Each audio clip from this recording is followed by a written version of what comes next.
Bonjour à tous, bonjour à toutes, très heureux de vous retrouver sur cette vidéo. J'ai vu qu'il y avait beaucoup de personnes qui s'étaient inscrites pour recevoir mes fiches pratiques sur l'entuyage.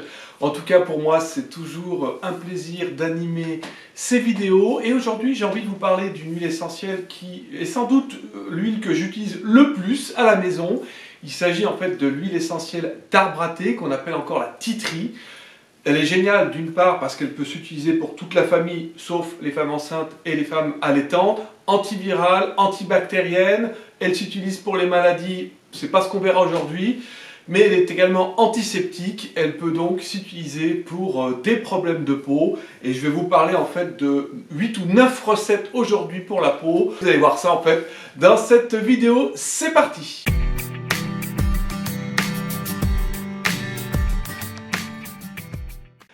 Alors c'est vrai que cette huile essentielle d'arbre à thé elle est vraiment polyvalente. Moi je la conseille souvent pour les personnes qui partent en vacances avec une autre huile essentielle qui est la lavande vraie ou la lavande officinale. J'ai déjà fait une petite vidéo sur cette huile essentielle de lavande, donc je vous mettrai le petit lien si vous voulez aller la revoir. Donc on va voir ces 9 recettes qui peuvent être très pratiques pour vous. La première en fait c'est soigner une brûlure. Si vous avez des enfants ou pas d'enfants, peu importe, une brûlure ça peut arriver très rapidement quand on est en vacances. Avant de l'appliquer, bien sûr, refroidissez toujours la brûlure sous l'eau froide, au moins 5 minutes. Ça c'est le premier réflexe à avoir et qui est bien sûr important. Et après, vous pouvez appliquer cette huile essentielle diluée dans une huile végétale que vous allez pouvoir, de cette façon-là, vous mettez un petit peu d'huile végétale dans le creux de la main, une ou deux gouttes d'huile essentielle de tea tree et vous allez pouvoir masser la zone avec la brûlure. Si vous en avez, n'hésitez pas à rajouter de l'huile essentielle de lavande ou de l'huile essentielle de niaouli.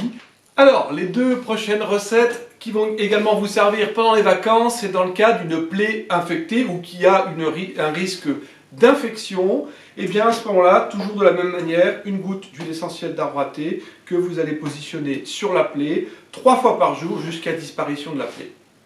Troisième recette, je vais vite, comme ça vous allez pouvoir les noter très rapidement. Piqûre d'insectes, c'est vrai que l'huile essentielle d'arbre à thé est efficace pour déjà soulager la douleur, mais également elle a un effet cicatrisant intéressant. Vous allez soit la diluer ou non, elle peut s'utiliser pure sur la piqûre d'insectes. On va pouvoir de cette façon-là supprimer très rapidement les démangeaisons et puis également favoriser la cicatrisation pour éviter qu'il y ait une cicatrice qui apparaisse par la suite.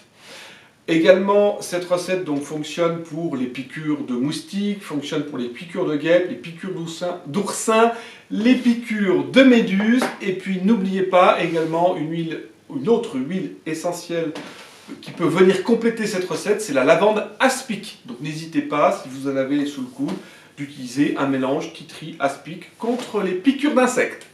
Quatrième ou cinquième recette, on va parler de l'acné en fait. C'est vrai que l'huile essentielle de tea tree est particulièrement connue pour supprimer un bouton d'acné.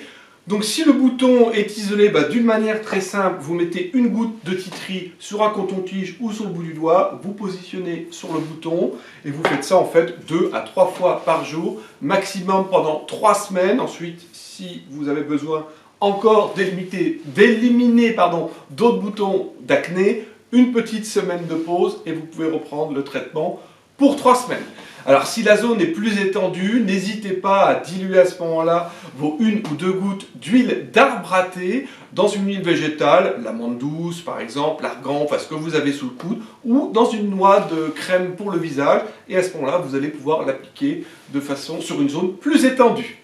Cinquième recette, on va parler des coups de soleil pour les vacances. De la même manière, vous pouvez utiliser l'huile d'arbre à thé, donc pure, mais moi je préfère toujours la diluer dans une huile végétale, l'arbre à thé ou la lavande officinale, et vous allez pouvoir appliquer sur la zone où vous avez eu un coup de soleil. Vous allez voir que ça va vous soulager les douleurs, et puis ça va également permettre une bonne réparation, une bonne hydratation de la peau.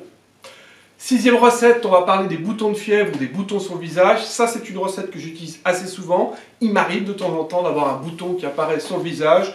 Et là, je peux vous assurer que l'huile d'arbre à thé est très efficace dans ce domaine-là.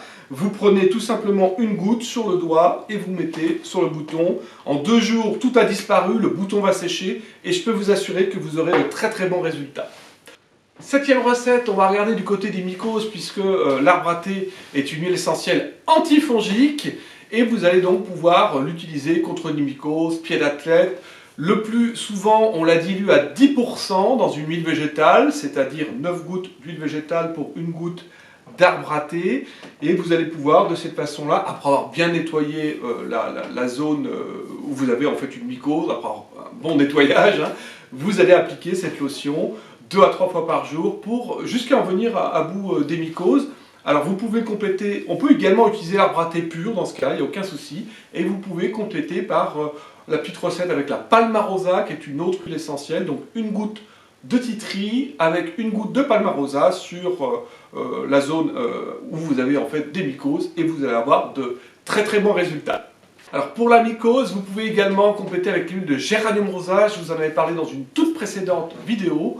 Avec le mélange suivant, vous avez besoin en fait d'une goutte d'arbre à thé plus une goutte de géranium rosa diluée dans 5 gouttes d'huile végétale de calophylle. Prenez une autre huile végétale si besoin, si vous n'avez pas l'huile de calophylle, et vous allez pouvoir de cette façon-là traiter les mycoses. Et on va finir par les deux dernières recettes. Il s'agit en fait de traiter un aft avec l'arbre à thé. Là, vous avez besoin de diluer l'huile végétale, la tea tree dans une huile végétale à raison de 1 goutte d'arbre à thé, donc 2 gouttes d'huile végétale à votre choix, selon ce que vous avez sous le coude, et vous allez pouvoir traiter de cette manière un aft. Dernière recette concernant les soins du visage, vous avez également la possibilité de fabriquer un masque purifiant à l'argile verte, et donc avec l'arbre à thé. Pour cela, vous avez besoin en fait de 3 cuillères, 2 ou 3, 2 c'est suffisant, 2 cuillères à soupe d'argile verte. Vous allez dans un récipient mélanger votre argile verte en poudre avec de l'eau de façon à obtenir une pâte homogène. On mélange toujours avec une cuillère en bois. Et dans ce mélange, vous allez ajouter 2 gouttes d'arbre à thé. Et vous allez donc positionner sur tout le visage en évitant bien sûr le contour des yeux pendant 10-15 minutes. Et vous allez de cette façon-là pouvoir purifier la peau avec cet excellent masque à l'arbre à thé. Vous pouvez également rajouter une goutte de lavande vraie si vous en avez. Voilà pour ces recettes. En tout cas, si vous avez aimé ma vidéo, n'hésitez pas, un petit pouce bleu, ça me fera grand plaisir. N'hésitez pas également à revenir. Demain ou après-demain, je posterai ma prochaine vidéo et je vous parlerai en fait d'une huile végétale en fait que moi je trouve intéressante puisqu'elle est polyvalente. Je vous parlerai en fait de l'huile végétale de jojoba. Peut-être que vous l'utilisez. Moi personnellement, je ne l'utilise pas, mais vous l'utilisez peut-être, ou peut-être que ça va vous donner en tout cas de l'utiliser pour les soins du visage, mais également les soins des cheveux et les soins du corps. A très bientôt, au revoir et à la prochaine fois sur une prochaine vidéo. Au revoir.